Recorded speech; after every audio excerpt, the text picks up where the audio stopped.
The views expressed on this podcast are those of the participants, not of Reuters News.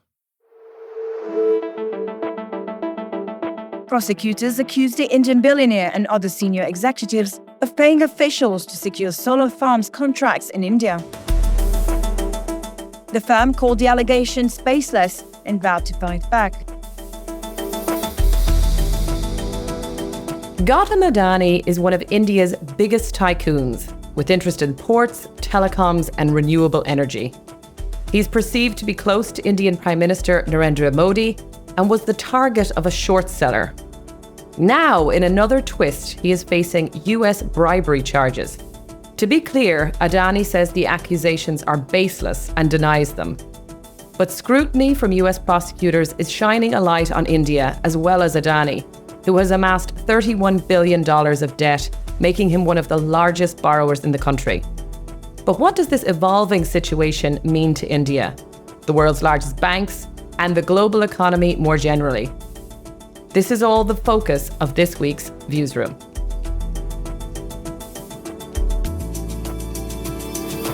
Welcome back to the Viewsroom, the weekly podcast that invites you, the listener, into a lively debate about the biggest stories of the week with Breakingviews columnists. I'm your host, Amy Donlan. And I am Jonathan Guilford.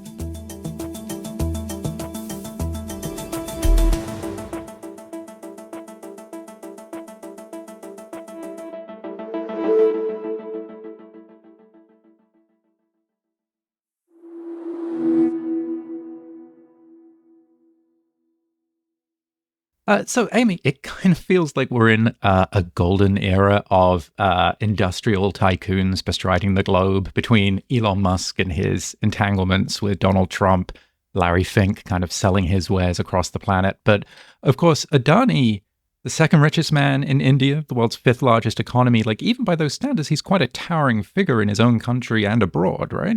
Absolutely, absolutely. And with his fingers in many pies in India as well, very important to infrastructure. And we have been here before. We have had this conversation about Adani before for a different reason. We were talking to Shritama and Yuna before, our colleagues, which I'm going to now invite in to talk to us more about this situation. So we've got Shritama Bose, who is been covering this situation for Breakingviews, as well as Una Galani, who is the Asia editor for Breakingviews. So you are both very welcome. Thanks, Amy. So Una, I think the best thing of how we could start this conversation is to tell us what exactly is Adani being accused of by US prosecutors. I think these situations always strike fear when any US prosecutor comes calling. It sort of ratchets things up much more so than I think any other situation. So tell us, what exactly is the US accusing Adani of? Sure. These are extraordinary allegations, to be clear. So the US Department of Justice and the Securities Exchange Commission are accusing Gautam Adani, who is the chair of the Adani Group, and the Adani Group is a collection of 11 listed companies.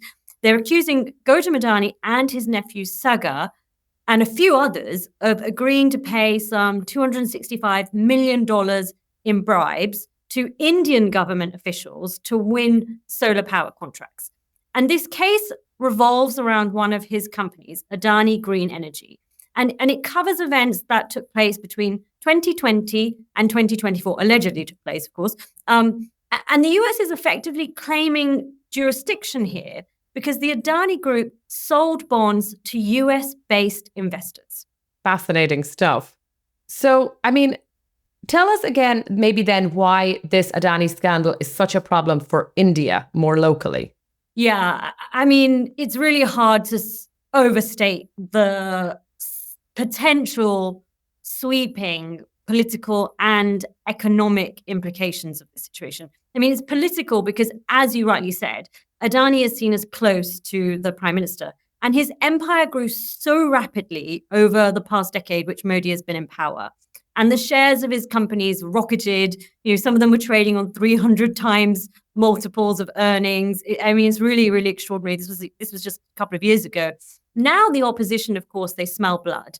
And Indian politics are very fractious. They're asking difficult questions. They've ramped up their calls for an investigation into the tycoon.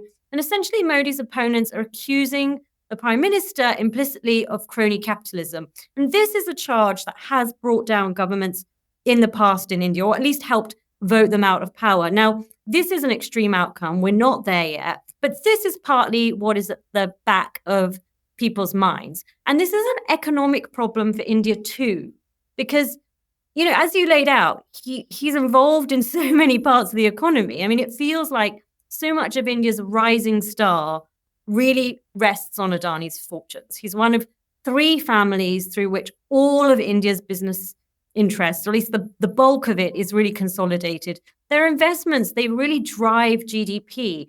He's the leader of India's energy transition. I mean, so many Indians will be sitting here today as asking this question, if Adani isn't building it, who is? And the thing is that India had a bad debt crisis about 10 years ago, and it took years to work through that problem. And the result today is there are not as many tycoons as there once were in India that have the risk appetite and ambition to build out things in the scale that Adani is doing today. So nobody wants bribery, nobody wants corruption in any economy, but ultimately, people also want to see things built and get done. So that's where we are. Right. And Shridharma, maybe that's the moment to pull you in, because obviously you've been talking to your sources about the likely consequences here for the Adani Group, for this web of companies. What are they saying to you? Is it possible that, even though Adani obviously denies any wrongdoing, and as Una says, there are some pretty vast consequences here if things start to go wrong, is it possible that banks will be spooked and pull back on lending to him? Can he just rely on Indian lenders? Are there international concerns here? So, Jonathan, what I've been hearing is that there's quite a marked difference in the way global institutions that have partnered with Adani or lent to him are reacting to this and the way Indian institutions are. So when you talk to global banks, obviously, or anybody out there that has a stake in Adani and is working elsewhere in the world, they will tell you that these charges are pretty serious. And the least we have to do at this stage is stop making any fresh investments or doing any fresh business with this group, right? But the Indian reaction is quite different. And that stems partially from the fact that Adani is a rare tycoon who has tremendous risk appetite and is building all these massive infrastructure assets. But also his assets are seen to be pretty good quality. They're ring-fenced, they are secured, they have strong cash flows. He's not known to default. So that makes banks, in India at least, quite comfortable with this group. And while they're not thinking about taking any additional exposure, now is not the time to do that. They're certainly not thinking about pulling the rug from under him. So they're quite comfortable at this stage. Of course, they are waiting and watching to see how far this goes when the dust settles. I think they'll be back to support him. Right. And that raises an interesting question, right? Which is how well equipped his financial empire, like all of these companies, are to withstand any scrutiny that comes in. Like you say, if it maintains some baseline level of support from Indian lenders, that's a pretty big fillip. But beyond that, how strong are these units financially? Can they handle a pullback elsewhere, slightly rougher weather, essentially? So the latest numbers that they've put out for the entire conglomerate, you see that they have enough cash to support repayments worth up to 28 months, more than 2 years. So effectively, they don't need to approach anybody for funding in the next 2 years, at least in theory. And so that's one level of comfort for anyone who's lent money to those assets. But at the same time, Indian banks, if they are called on to do so or feel compelled to support him any further, they do have room to do that. So the central bank, the Reserve Bank of India, has a certain specific limit for group exposure for banks. So any bank can lend only up to 25% at the most of its total eligible capital to any one connected group of parties, which is one conglomerate essentially.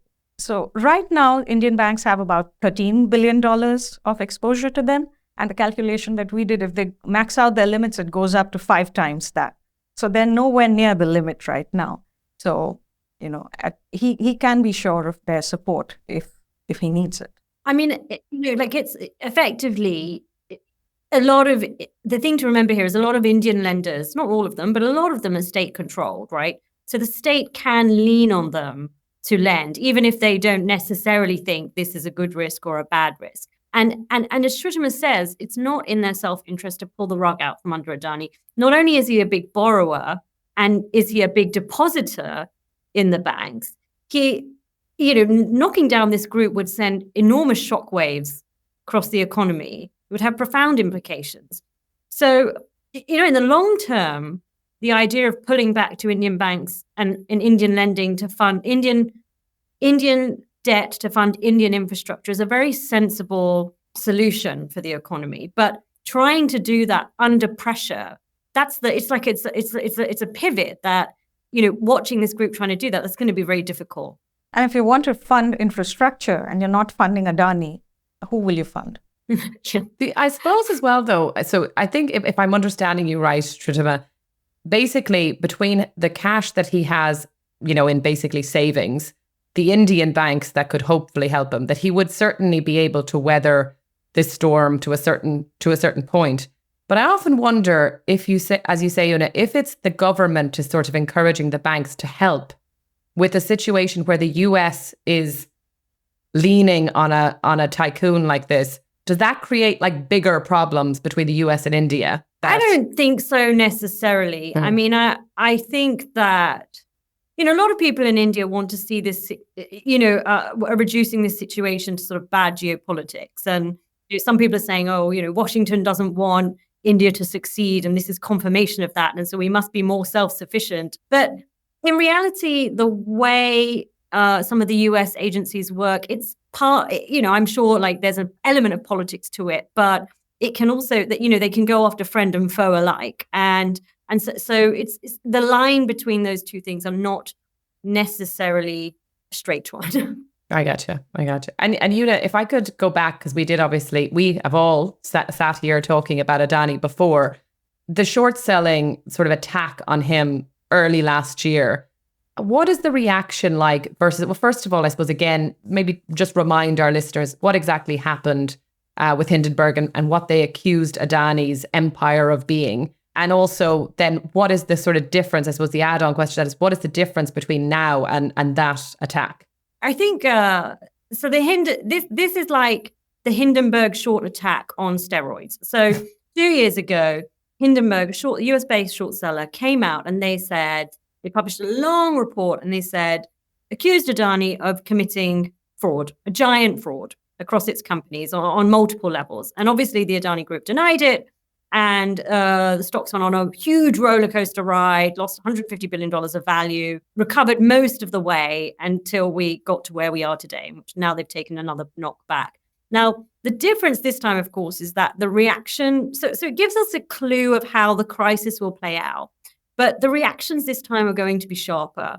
Rating agencies are already changing their outlooks to negative. And global banks will probably have less discretion to assess the loans on their financial merits. So as Shrutama said, a lot of the loans are like great quality, he doesn't default, ring-fenced, secured by cash. But ultimately now you have a US agency making some serious allegations rather than just a short seller who you can his report you can throw in the bin and just carry on, business as usual. So I think that the reputational risks that stakeholders have to consider now are much more serious. And so we're seeing this play out in other countries now as well. So, in Sri Lanka, there people are sort of questioning like projects there. In Bangladesh, they're questioning the projects there with Adani. So I think people are just going to take what is not the same accusation, but a similar vein of crisis, and they're going to interpret that in a much more serious way. I would add to that the reaction of global institutions in this case could be a bit different from the last time round, because at the end of the day, a short seller has their own financial motives. They're making a bet, essentially. But US Feds are a whole different story. So they would be a lot more cautious this time around, is my guess. Right. So what is likely to happen next? It seems like you say the most important next stage is kind of sorting out the international links and who will continue dealing with Adani and who won't. You've already had sort of statements from the likes of Total Energy saying, oh, we didn't know there was an investigation. We won't be making new financial contributions to Adani until the charges are clarified. You have this web of banks that has to figure out their kind of links. Like, ultimately, like, how do we proceed through this at this point, like outside of the actual legal workings of the case itself? So look, I think about what next in a couple of ways, right? So who will and won't deal with Adani? So I think definitely Indian banks will probably continue to deal with Adani. I also think Asian banks might continue to deal with Adani because they may have a different risk appetite. The Japanese are big lenders, the Middle Eastern banks are big lenders. And I also think that it's possible some of their partners in emerging and developing parts of the world where they've been making Belt and Road types of investments in the long term may be less worried about these types of allegations against a group like Adani that is sort of investing alongside the Indian government. A lot will really depend in the long term about how much Adani's fortunes rise or fall with any change of government when the next government after Modi comes into power. In terms of like what's immediately next, we know that the Adani Group is due to meet a lot of US investors in early December. That is when they'll probably get a really good read on the US investors' concerns, and by then they'll have a better sense of like what the financing constraints and parameters for them are going to be. And, you know, I don't know really like that. I don't necessarily see that banks will pull back loans quickly, but they may refuse new things like hedging contracts. They could in an extreme situation, try to recall loans early. But they may just like let it burn out in a kind of slow manner. So, you know, I think that early December, mid-December is when we're really going to get a better sense of what's happening. And of course, some people are hoping that a change of government will be helpful, right, in the US. Yeah. I think that I was going to add that everyone's hoping that happens. Lots of people here certainly do. And I think in terms of what's next for the Adani Group, apart from sorting out who does business with them and who doesn't, it's probably a given that parts of their business will have to slow down expansion. So, you know, their core infrastructure businesses, the ports and the road building and airports and, you know, the massive renewable energy park they're building in India, which is supposed to be 5 times the size of Paris, none of that will probably stop because many of those projects have their funding tied up. But there are some other parts of their business, for example, the materials with cement, mining, things like that, they may have to slow down growth in those segments where they just started to expand. They'd been making a lot of bolt-on acquisitions in the cement sector. You know, they bought 2 of the largest companies from Holcim and they borrowed for that. That kind of inorganic growth is probably off the table for some time now. Yeah, so Shrutama is exactly right. Like, effectively, the group needs to decide now what to protect, right? So they have a certain amount of cash flow they're throwing off, and they have a certain amount of financing which they can rely on. But like, do they decide, okay, look, we are the infrastructure group of India. We're going to protect our core infrastructure assets, and we're going to keep investing in those, but we're going to pull the brakes on other kind of less core parts of the empire. It's such a fascinating situation, just like, obviously, this really colorful, well-known tycoon, the US claiming jurisdiction in this situation, how reliant India is on this individual for just the growth and just the vitality of the economy. And everyone, I guess, in some ways, hoping it just goes away is what I would imagine. So I look forward to reading so much more of your stuff. The next point, I assume, is December. But thank you so much, Shrutama and Una. That was really interesting. Thanks, Amy. Thanks, Jonathan.